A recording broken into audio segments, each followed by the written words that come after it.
अस्सलाम वालेकुम जी प्यारे बच्चों। यार एएस बिज़नेस स्टडीज़ पढ़ ही गई। फिर खैर उसका बेटा यूनिट 5, और ये यूनिट 5 ये अक्सर बच्चों को पंगा करता है बिकॉज़ बहुत सारे बच्चे ऐसे होते हैं जिन्होंने काउंटिंग नहीं रखी होती, तो इसमें वो फिर सर के बाल उनके बड़ी तेज़ी से झड़ने शुरू हो जाते हैं।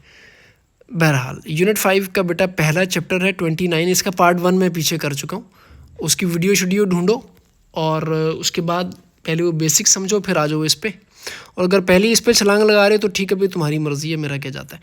बेटा पार्ट 2 में हम बात करेंगे सबसे पहले। लेकिन बात करने से पहले यार अगेन मैं ये स्लाइड हमेशा दिखाता होता हूँ। देखो बच्चों, आपके कैमरेज में जो पेपर 1 पेपर 2 में से जितने भी क्वेश्चंस बनते हैं बेटा, वो आपके सिलेबस में से बनते हैं। खुदा के लिए इस बात को पल्ले बांध दो, इधर उधर गेस ना ढूंढते रहा करो, और नई से नई बुक्स और अजीबो गरीब वो पैसे ना ख़राब करते रहा करो माँ बाप के। सिंपली कैमरेज का सिलेबस डाउनलोड करो, इसके अंदर अंदर रह के तैयारी करो, बाहर वाली चीज़ों पर शोखे होने की ज़रूरत नहीं है बेटा। इसी पर मैंने सारा लेक्चर डिज़ाइन किया होता है। देखो इस लेक्चर में हम पढ़ेंगे अगर बिज़नेस को सोर्सिंग, फाइनेंस सोर्सिंग करनी पड़ जाए, पैसों की ज़रूरत पड़ जाए तो क्या ऑप्शंस हैं। ये बड़ी खूबसूरत स्लाइड है, इसके अंदर वैसे आपको एक ग्राफिकली सारा प्रेजेंट तो कर रहा हूँ, लेकिन तसल्ली से बात करते हैं और इसकी इलस्ट्रेशन पे मैं आता हूँ। सबसे बेटा पहला सोर्स आएगा internal sources of finance. Business के अंदर से पैसा अरेंज हो जाए, आमतौर पे ये उधार नहीं होता, ये डेट फाइनेंसिंग कहते हैं, वो जो उधार वाली होती है। पार्ट 1 में मैंने इस पर बड़ी बात की थी। क्या ऑप्शंस हैं? वेल बड़ी सिंपल सी ऑप्शंस हैं। आप एक सोल ट्रेडर शुरू करने लगे हैं, कुछ 3-4 दोस्त पार्टनरशिप मिलके शुरू करने लगे हैं, सब ने अपनी सेविंग की होगी ना, ले आओ उसको अंदर, किसी से तो नहीं ना लेनी पड़ रही, ये ओन सेविंग्स है। लेकिन यहाँ पर एक बड़ी इंपॉर्टेंट बात बता दूँ, प्लीज़ ओन सेविंग्स को गलती से भी प्राइवेट और पब्लिक लिमिटेड कंपनी के लिए नहीं लिखना, सीधा काटा पड़ेगा आंसर पे। दूसरा, लव मनी, ये बड़ी मज़ेदार सी चीज़ है यार। ये वो लोग हैं जो गरीब किसी वजह से आपसे मोहब्बत कर बैठते हैं। ऑब्वियसली मैं माँ बाप की बात करता हूँ, ज़्यादा ना सोचा करो बेटा। माँ बाप, रिश्तेदारों से, ताया और वो जादू करने वाली फुफ्फो से अगर आपको बेटा कुछ पैसे मिल जाए और वो कहेंगे बेटा कोई बात नहीं, रखो कारोबार करो, कोई बात नहीं, ज़िंदगी बनाओ, यार ये लव मनी होती है। और ये वापस अगर वो नहीं मांग रहे तो ये भी एक आपके लिए इट्स एन, ठीक है बाहर से आ रहा है, लेकिन एक्चुअली इसको इंटरनल फंडिंग में लिया जाता है बिकॉज इसमें आप you are not getting a liability ओल्दू, और ये आपकी फैमिली की एक तरह की सेविंग्स होती हैं। बट इस पर मैं ये डिस्क्लेमर है मेरा, डिस्प्यूट है, लव मनी को एक्सटर्नल में भी लिखा जाता है। आपको प्रॉब्लम हो इसको उठा के बाहर फेंक दो, कोई बात नहीं, but you can take love money as कि इसमें एटलीस्ट लाइबिलिटी इन्वॉल्व नहीं होती। And I would not argue with दो स्टूडेंट्स जिसको कहेंगे सर एक्सटर्नल है, ठीक है सही है, बात सही कर रही हो, बट ये डिस्प्यूटेबल है। नंबर 3 बेटा, रिटेन प्रॉफिट्स 100% इंटरनल, कोई उधार नहीं अगर बिजनेस के पास, लेकिन प्रॉब्लम फिर वही है, प्रॉफिट्स होंगे तो इस्तेमाल होंगे ना। नंबर 4, मे बी आपके पास कुछ ऐसे बेकार फिक्स्ड एसेट्स पड़े हुए हैं जिनकी आपको ज़रूरत नहीं है, तो ठीक है उनको बाहर निकालो, बेचो, उससे जो पैसा आएगा वो आपकी लिक्विडिटी है, उसको लगाओ बिजनेस में। अच्छा, ये लिक्विडिटी का वर्ड अगर नहीं पड़ा, अगेन मेरा कैश फ्लो वाला चैप्टर की वीडियो प्लीज़ देखिएगा, उसमें मैंने इसको बड़ी डिटेल में समझाया हुआ है होपफुली। सो फर्दर, अच्छा sale and lease back, what if आपके पास सेविंग्स नहीं है, रिटेन्ड प्रॉफिट्स नहीं है, आपके पास फिक्स्ड आइडल एसेट्स नहीं है, सब मशीनें इस्तेमाल में हो रही हैं और अभी भी आप कह रहे हैं कि यार मुझे तो पैसों की ज़रूरत है, तो ठीक है फिर यूँ करो, अपनी मशीन को फिर भी बेच दो। आप कहते हैं सर फिर प्रोडक्शन कैसे होगी, मैं नहीं, बेच दो, पैसे आ गए, अब वो मशीन वापस किस्तों पर ले लो, इसको सेल एंड लीज बैक कहते हैं। इस पर भी डिस्प्यूट है, कुछ जगहों पे इसको बेटा एक्सटर्नल सोर्स ऑफ फाइनेंस लिखा जाता है और कुछ जगहों, क्योंकि इसका एक्चुअली टू बी रियलिस्टिक, हमेशा अपने आंसर्स को रियलिस्टिक बनाओ, इसमें एक हिस्सा इंटरनल है, एक हिस्सा एक्सटर्नल है। जब आप बेच रहे हैं अपने एसेट को, वो आपका एक इंटरनल फंडिंग है, पैसा आ गया आपको, आपकी चीज़ थी, लेकिन फिर आप बाहर से लीज बैक करवा रहे हैं, लेकिन वो जो लीज बैक है वो बेसिकली फाइनेंस नहीं है, वो एक मशीन आ रही है, इस वजह से इसको इंटरनल में लिखा जाता है। रनिंग डाउन इन्वेंट्री बड़ा आसान चीज़ है भाई, अपनी इन्वेंट्री को कम कर लो। वो जो बजट रखा था, अगर पहले से पैसे थे और आपने 20 लाख रुपए की इन्वेंट्री लेनी थी, इस महीने आप 5 लाख की ले लें, 10 लाख की ले लें, ऑब्वियसली इससे आपकी प्रोडक्शन पर इम्पैक्ट आएगा, लेकिन बिजनेस सर्वाइवल अगर इंपॉर्टेंट हो तो थोड़े से सख्त फैसले लेने पड़ सकते हैं। ये थे बेटे आपके इंटरनल सोर्सेज ऑफ फाइनेंस। आगे बढ़ते हैं, एक्सटर्नल सोर्सेज को देखते हैं। एक्सटर्नल सोर्सेज में बेटा अब होता ये है, इसमें जब मैं आगे मूव करूँगा तो आपको एक ये 2 कीवर्ड्स मिलेंगे, शॉर्ट टर्म और लॉन्ग टर्म। जल्दी से बता रहा हूँ, पहले भी मैंने अपनी कुछ वीडियोस में इस पर बात की है। देखो शॉर्ट टर्म किसको कहते हैं बिजनेस में, आज ये मसला हल कर लेना दोबारा। Anything less than a year, 1 दिन 10 दिन महीना हफ्ता आपको पैसे चाहिए, आपने किसी को पेमेंट करनी थी, रेंट पे करना था, ये ऑब्वियसली आपने इस महीने रेंट पे करना है, ये आपका फ़िलहाल एक शॉर्ट टर्म एक्सपेंस है। हाँ, अगर आप डिसाइड कर दें कि जी मैं 3 साल का रेंट इकट्ठा पे करता हूँ, फिर वो आपने एक लॉन्ग टर्म पेमेंट कर दी हुई है। तो anything less than a year short term, anything over a year long term. आपने बैंक लोन लिया, 3 महीनों में वापस होगा, जल्दी से बताओ क्या है, शॉर्ट टर्म लोन है लॉन्ग टर्म लोन है? 3 महीने आगे साल से अंदर है, शॉर्ट टर्म। आपने बैंक लोन लिया, 3 साल में वापस होगा, ये क्या हो जाएगा, लॉन्ग टर्म। Very good. अब चलते हैं, अगर आपको बाहर से पैसे अरेंज करने तो क्या ऑप्शन है? Number 1 overdraft. बेटा ये ओवरड्राफ्ट ये अब जहन में बैठा लो, इसके लिए कुछ शर्तें हैं। आपका बैंक अकाउंट होना चाहिए, वो बैंक जहाँ आपका बैंक अकाउंट है वो आपको एक क्रेडिट लिमिट दे देता है। क्रेडिट लिमिट ये होता है अगर आपके अकाउंट में पैसे नील बैलेंस भी हो, आप बैंक के अकाउंट को यूज़ करके, यानी बैंक से कुछ पैसे उधार लेके, अब ये नहीं कि बैंक से जाके पैसे उधार पकड़ोगे, आपके पास कोई क्रेडिट कार्ड होगा, आपके पास कोई बैंक अकाउंट नंबर होगा और आप उससे ओवरड्रॉ कर सकते हैं। बैंक से कहते हैं मुझे इतनी पेमेंट करनी है, किसी को बैंक पेमेंट कर देगा और बाद में आप बैंक को पे करते रहेंगे, लेकिन इस पर इंटरेस्ट बहुत तेज़ होता है और प्लीज़ बचें, इंटरेस्ट ख़तरनाक चीज़ है, अल्लाह को भी पसंद नहीं है। Number 2 debt factoring. ये वो बेटा एक सोर्स है जो अक्सर बच्चों को तंग करता है, बहुत सारे बच्चों को इसकी समझ नहीं आती।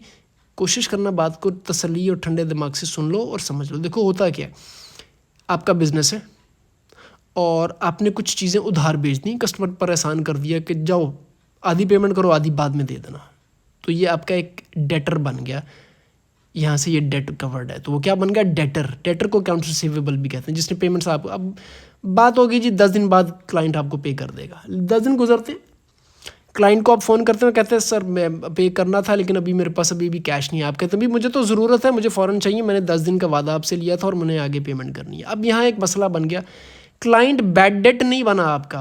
बैड डेट वो होता है जो पैसे मारे गए यार, वो बैड डेट नहीं बना, लेकिन पे भी नहीं कर पा रहा। तो यहाँ पर आप क्या करते हैं, आप एक थर्ड पार्टी, अब ये थर्ड पार्टी याद रखो, ये बैंक्स नहीं करते ये काम, ये डेट फैक्टरिंग जो भी बला है जिसको भी हम समझ रहे हैं, ये बैंक्स नहीं करते, उसका ना लिख देना प्लीज़। ये फाइनेंशियल इंस्टीट्यूट्स होते हैं, डिफरेंट इन्वेस्टर्स होते हैं बेटा, जो बिजनेसेस की इन सिचुएशंस का फ़ायदा उठाते हैं। अब आप किसी थर्ड फाइनेंशियल इंस्टीट्यूट को अगर कांटेक्ट करें और वो मान जाए तो क्या होगा, वो कहता है जनाब फिक्र ना करें, आपके क्लाइंट की पेमेंट मैं करता हूँ आपको और आप अपने क्लाइंट को छोड़ दो। हाँ, ये बेनिफिट मुझे दे दो कि अगर आपके क्लाइंट ने 5 लाख पे करना था, मैं आपको 4.5 लाख पे करूँगा। और वो जो थर्ड पार्टी है उसको बेटा फैक्टर कहा जाता है। अब इस पूरे प्रोसेस को डेट फैक्टरिंग कहते हैं। अब इसकी डेफिनेशन ज़रा टेढ़ी सी करके यहाँ लिखी हुई है, लेकिन अच्छे वर्ड्स मार्कर को पसंद है। Selling of claims over trade receivables to a debt factor, यानी जो आपने क्लेम, जो पैसे आपने लेने थे वो आप किसी डेट फैक्टर के हाथ उसे कहते हैं यार तुम मुझे दे दो in exchange for immediate liquidity, तुम मुझे अभी पैसे दे दो और ख़ुद ही इससे तुम रिकवर करते रहना। अब इसमें आमतौर पे only a proportion of the value of the debts will be received as cash. वही बात, पूरा 5 लाख तो नहीं देगा वो फैक्टर, आपको कहेगा 4.5 ले लो, 4 ले लो, 3.5 ले लो, वो भी बेटा मजबूरी का फ़ायदा उठाता है। और बदकिस्मती से ये फिर जो दूसरा, फिर वो जो आपका जो डेटर होता है बेचारा, वो फिर गरीब मारा जाता है। बहरहाल इन पेमेंट्स में बेटा चूँकि पंगा है, डेटर्स भाग जाते हैं, पेमेंट नहीं कर पाते, इस वजह से इनको बड़ी अमाउंट्स के लिए नहीं यूज़ किया जाता और ये शॉर्ट टर्म में आपको नज़र आता है। इस पर प्लीज़ अगर प्रॉब्लम हो चैट बॉक्स में even you can just throw questions, I will try to address and do your own research as well. बात करते हैं बेटा मीडियम टर्म। देखो मीडियम टर्म के बारे में मैं अब एक बात पहले कर दूं, अगेन यहाँ पर एक और डिस्क्लेमर मैं फेंक दूं भाई। अब आपकी बुक में मीडियम टर्म की जगह यहाँ भी उसने बस लॉन्ग टर्म डाला हुआ है, वो कहता है बस अब 2 टर्म्स ही रखो, शॉर्ट टर्म और लॉन्ग टर्म। तो अगर मीडियम टर्म आप यहाँ पर देख रहे हैं, you can take it as a long term. अब यहाँ पर बेटा 2 चीज़ें, इसको बड़े ठंडे दिमाग से समझना है, अक्सर बच्चों को प्रॉब्लम होती है, मैं कोशिश करूँगा सिंपल वे से आपको इसको प्रेजेंट करूँ। देखो पहली बात, हायर परचेज और लीजिंग, पैसों की ज़रूरत पड़ गई, आपने कुछ एसेट्स ख़रीदने थे। नंबर 1 एसेट्स ख़रीदने, ये सबसे इंपॉर्टेंट चीज़ है। कोई एसेट्स ख़रीदने, आपने फिक्स एसेट्स हैं लेकिन पैसे नहीं है, ज़रूरत पड़ गई, अब पैसे कैसे अरेंज करें, पूरी पेमेंट नहीं हो सकती, तो फिर आप क्या करेंगे, आप किस्तों पर ले लेंगे। यहाँ तक तो ये दोनों कॉमन है, लीजिंग में भी किस्तें हैं, इंस्टॉलमेंट्स हैं, हायर परचेज में भी इंस्टॉलमेंट्स हैं, लेकिन फ़र्क किधर है। अब बात को बड़े ठंडे दिमाग से सुनना, वरना फिर वही उल्टी कलाबाजी लग जाएगी बेटा। देखो सुनो, अगर आप एक एसेट ख़रीदना चाहते हैं और आप कहते हैं मैं इसको पूरा इस्तेमाल करूँगा और मेरा ये ज़हन नहीं है कि मैं 6 महीने बाद, साल बाद वापस कर दूँ, तो आप हायर परचेज़ करते हैं। यानी आपने उस एसेट को, वो मशीन थी, वो गाड़ी थी, वो व्हीकल थी, उसको ख़रीदना है। 5 साल की किस्तें तय हो जाती हैं और आप उस एसेट की वैल्यू 5 साल में पे करेंगे प्लस एक इंटरेस्ट मार्कअप। लेकिन व्हाट इफ़ आपको 6 महीने के लिए एक मशीन चाहिए, एक जनरेटर चाहिए, 6 महीने के बाद नहीं चाहिए आपको, लेकिन किस्तों पे चाहिए, बहुत महंगा है, तो फिर आप हायर परचेज़ नहीं करेंगे, फिर आप उसको ख़रीदेंगे नहीं किस्तों पे, फिर आप उसको सिर्फ रेंटली एक्वायर करेंगे, हासिल करेंगे। और मज़े की बात यह है कि जितना इस्तेमाल किया उतनी किस्तें दी और जब नहीं चाहिए वापस कर दिया। ये बिल्कुल वैसे जैसे किराए का घर होता है बेटा, ये लीजिंग में आ जाता है। अब बात को आगे बढ़ाते हैं। लॉन्ग टर्म में क्या ऑप्शंस हैं? बड़ी मज़ेदार सी ऑप्शन आने लगी बेटा, तैयार रहो, कमर कस लो यार। एक तो बेटा आता है ये बॉन्ड्स को डिबेंचर्स भी कहा जाता है। अगेन बच्चों को इसमें भी थोड़ी बहुत हिचकी लगती है ये डिबेंचर्स को समझते हुए।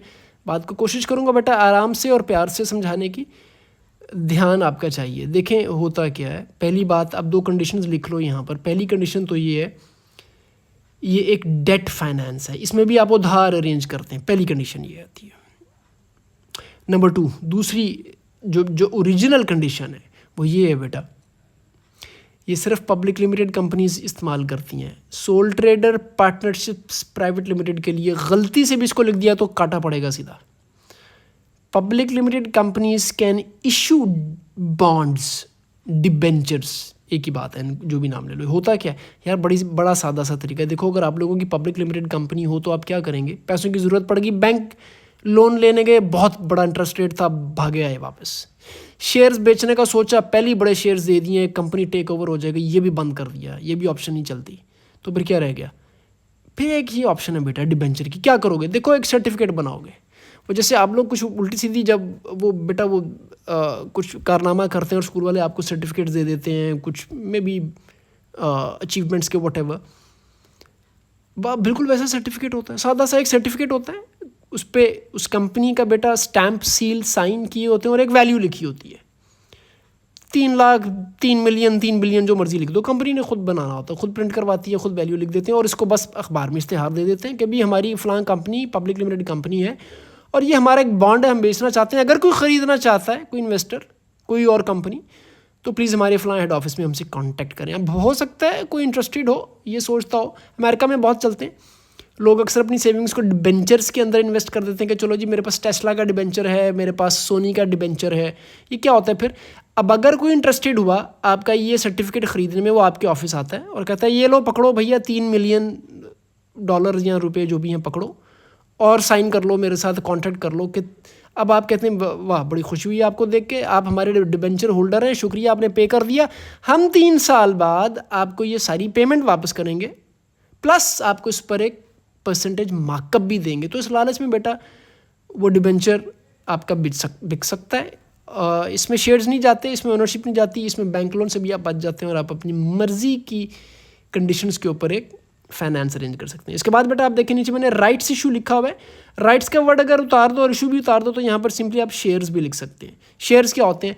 प्राइवेट और पब्लिक लिमिटेड कंपनीज अपनी ओनरशिप, परसेंटेज ओनरशिप को बेच के पैसा अरेंज करते हैं, लेकिन जब पैसा आ रहा है तो साथ में ओनरशिप जा रही है।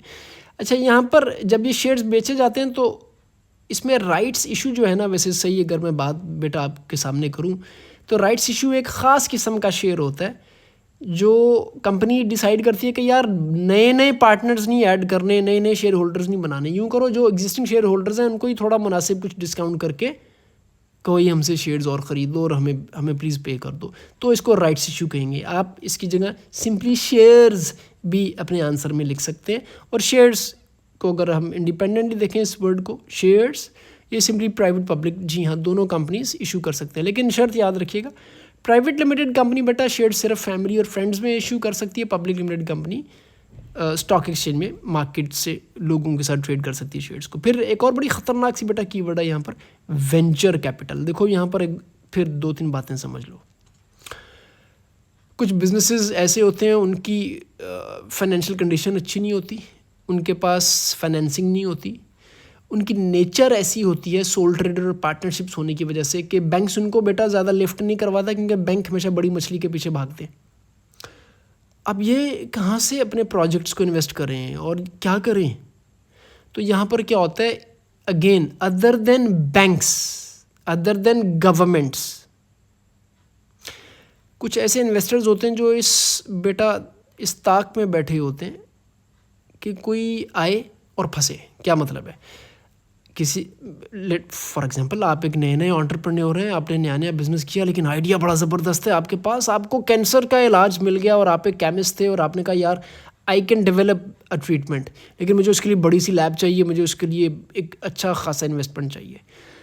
अब आप चूँकि भी नए नए हैं, आपको कोई बैंक लोन नहीं देगा, कोई गवर्नमेंट में भी विलिंग नहीं है आपके इस प्रोजेक्ट को नेकी के लिए इन्वेस्ट करने के लिए। तो फिर क्या होता है, इन्वेस्टर आके पकड़ता है आपको, कहता है यार देखो बड़ा मज़ा आया तुम्हारा प्रोजेक्ट बिजनेस प्लान सुन के, मैं तुम्हें पैसा देता हूँ लेकिन कुछ शर्तें, अब ये शर्तें बहुत बुरी होती हैं बेटा। उसमें एक शर्त ये होती है, एक तो सारा पैसा वापस करना है मुझे, बिल्कुल ठीक, अच्छी बात, उस पर वो इंटरेस्ट भी मांगेगा, और तीसरी चीज़ आपसे वो प्रॉफिट्स भी मांग सकता है।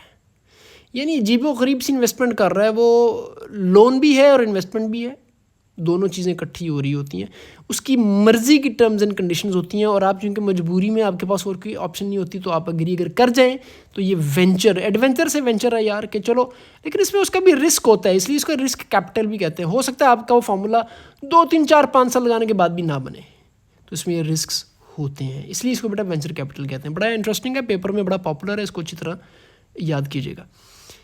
अगेन लॉन्ग टर्म में बेटा हमारे पास एक और चीज़ आती है जिसे गवर्नमेंट ग्रांट्स बेटा बड़ी मज़े की चीज़ है। ये गवर्नमेंट की वो पेमेंट्स हैं, पूरी लमसम पेमेंट्स हैं, 10 लाख 20 लाख 2 मिलियन, जो गवर्नमेंट इकट्ठा पकड़ा देता है। लेकिन याद रखो भाई, ये हर बिज़नेस के लिए नहीं होता, ये कोई मुफ्त का माल नहीं है कि मिलता रहेगा। कंडीशंस होती हैं, सिचुएशंस होती हैं, और इसके लिए क्वालिफाइंग मेरिट होता है, उसके बगैर बात नहीं बनेगी। ये प्लीज़ माय अपॉलॉजी, क्वालिफाइंग के स्पेलिंग मुझसे यहाँ पर गलत होंगे बेटा, QUALIFING, ये जी यहाँ से प्लीज़ ओमिट कर लीजिएगा, सॉरी फॉर द मिस्टेक। अच्छा, तो ये गवर्नमेंट ग्रांट्स थी। मैं अगर आपको एग्जांपल दूं बेटा, हमारे यहाँ शेल ने, पाकिस्तान में शेल ने एक बार, कई कंपनीज हैं जिन्होंने ग्रांट्स ली हैं, शेल ने भी एक बार ग्रांट लिया। शेल ने कहा जनाब हमसे नहीं, प्रॉफिट्स नहीं आ रहे, हम सब बंद करके जाने लगे। गवर्नमेंट ने कहा ओ इतने सारे एम्प्लॉयज़ फारग हो जाएंगे, नहीं नहीं नहीं, अच्छा क्या हुआ जी, पैसे कम पड़ गए। गवर्नमेंट ठीक है, गवर्नमेंट कहती यार हमसे आप थोड़ी सी ग्रांट ले लें और प्लीज़ कंटिन्यू करें अनलेस अनटिल कि आप दोबारा वो सर्वाइवल मोड से बाहर आ जाए। तो बेटा ये गवर्नमेंट ग्रांट्स होती है। अब यहाँ पर एक मिलती जुलती बच्चों चीज़ है, subsidy. What is a subsidy? ये भी गवर्नमेंट की तरफ से आती है, लेकिन इसको प्लीज़ गवर्नमेंट ग्रांट नहीं समझना है। देखो गवर्नमेंट ग्रांट एक पूरी पेमेंट है, और मज़ेदार बात ये है गवर्नमेंट वापस नहीं मांग रही होती है आपसे।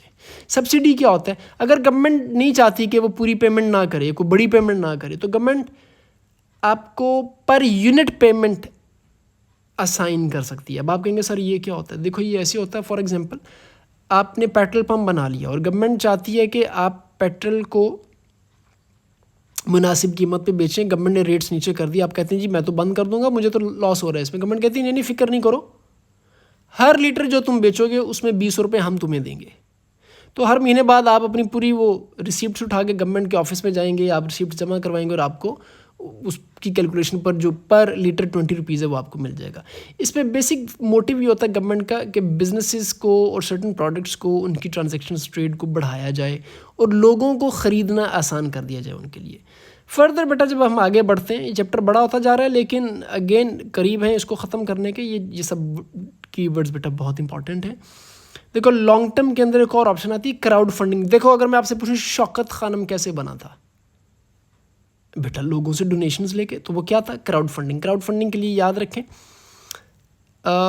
वेरी कर सकता है। स्मॉल फर्म्स भी इसके लिए कैंपेनिंग करती हैं, लार्ज फर्म्स भी करती हैं, लेकिन कई बार स्मॉल फर्म्स को पैसे इकट्ठे नहीं होते, कई बार लार्ज फर्म्स को पैसे इकट्ठे नहीं होते। इस पर कभी शर्त नहीं है कि आप कोई क्राउड फंडिंग करेंगे तो आपको पूरा पैसा अरेंज हो जाएगा, कई बार नहीं भी अरेंज होते। बट जब आप बेटा डोनेशंस की अपील करते हैं, जब आप कैंपेनिंग करते हैं, तो ये क्राउड फंडिंग होता है।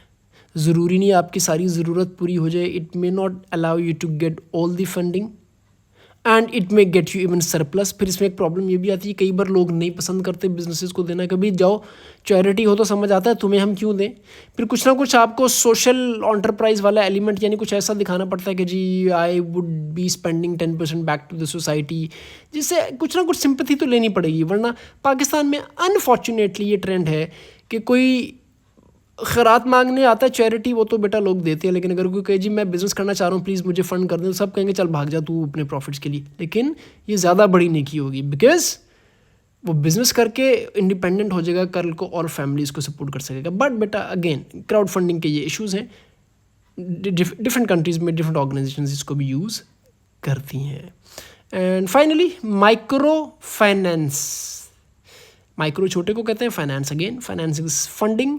ये कहाँ से मिलता है? पहली बात किसको मिलता है बेटा? नए स्टार्टअप्स को, स्मॉल बिजनेसेस को, वो बिजनेसेस जिनको अगेन बैंक लोन्स नहीं मिलेंगे, जिनका भी कुछ इतना आता पता नहीं है। अब यहाँ पर गवर्नमेंट थोड़ा सा other than grants, other than subsidy, government involve होकर क्या करती है, वो बैंक्स को इंस्ट्रक्शन देती है कि फ़लाँ कैटेगरीज़ में अगर कोई बिज़नेस के लिए पैसा मांगने आए तो उसको आप लोन दें। इसमें आमतौर पर फार्मर्स होते हैं, आमतौर पे मीट ब्रीडिंग जैसे ऑस्ट्रिच फार्मिंग में रिसेंटली पाकिस्तान की गवर्नमेंट ने माइक्रो फाइनेंसिंग ऑफ़र की थी कि अगर आप एक ऑस्ट्रिच फार्म बनाना चाह रहे हैं तो आप गवर्नमेंट से एक छोटा लोन अप्लाई कर सकते हैं। बेटा बहुत बड़ी अमाउंट्स नहीं होती,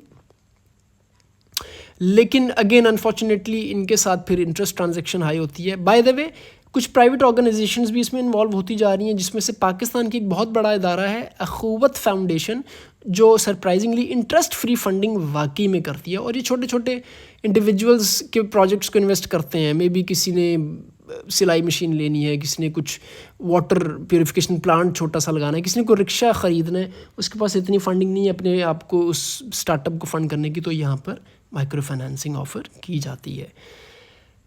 moving ahead to the long term बेटा ऑप्शंस, बैंक लोन पर ज़्यादा बात करने की ज़रूरत इसलिए नहीं है बिकॉज ये बड़ा वाइडली अंडरस्टूड किस्म का बेटा सोर्स ऑफ फाइनेंस है। आमतौर पे जो प्राइवेट लिमिटेड कंपनीज होती हैं वो ज़्यादा क्वालिफाई करती हैं, लेकिन बैंक लोन के साथ हमेशा आपको रिकवरी, आपको रीपेमेंट्स करनी है, इंटरेस्ट पेमेंट्स करनी है और फाइनेंशियल स्ट्रेस बढ़ता है। मॉर्टगेज एक और बड़ी इंपॉर्टेंट टर्म, क्या होता है, लेट्स से अगर किसी वजह से आपका बिज़नेस प्लान देख के या आपके बिज़नेस की क्रेडिट हिस्ट्री देख के अगर आपको बैंक लोन नहीं मिल सकता, तो आप बैंक को ऑफ़र करते हैं ठीक है मैं अपने कुछ फिक्स्ड एसेट्स, यूजुअली ये स्टिल प्रॉपर्टी, प्लॉट्स, घर कुछ भी हो सकता है, ये गिरवी रखवा के I in exchange get some finance, इसको बेटा मॉर्टगेज कहा जाता है। और ये तब तक वापस नहीं आपकी चीज़ होगी जब तक आप अपनी पेमेंट्स को विद इंटरेस्ट पेमेंट्स क्लियर ना कर दें। फाइनली बेटा अब ये क्वेश्चन आता है कि अब इतनी सारी ऑप्शंस हैं, बिज़नेस कैसे डिसाइड करें? Well it's easy to see. Number 1 amount, कितनी बड़ी अमाउंट चाहिए वो बेटा डिटर्मिन करेगा आपको किस रास्ते पे जाना है। नंबर 2 पर्पस, आपने अपनी एसेट्स को ख़रीदना है, फिक्स एसेट्स हैं, आपने को बिल पे करना है, आपने स्टाफ सैलरीज पे करनी है, आपने एक्सपेंशन फंड करनी है। नंबर 3 कॉस्ट, आपने जो भी ट्रांजेक्शन करनी है उसकी कॉस्ट कितनी है, व्हीकल ख़रीदनी थी क्या कॉस्ट पड़ रही है, एसेट्स ख़रीदने थे उसकी क्या कॉस्ट पड़ रही है आपको, ये भी डिसाइड करने में हेल्प करता है। और एक बहुत इंपॉर्टेंट चौथा बेटा element, legal structure of a business. जैसे मैंने पहले बताया, सोल ट्रेडर पार्टनरशिप्स के पास बेटा आमतौर पे ओन सेविंग्स, सेलिंग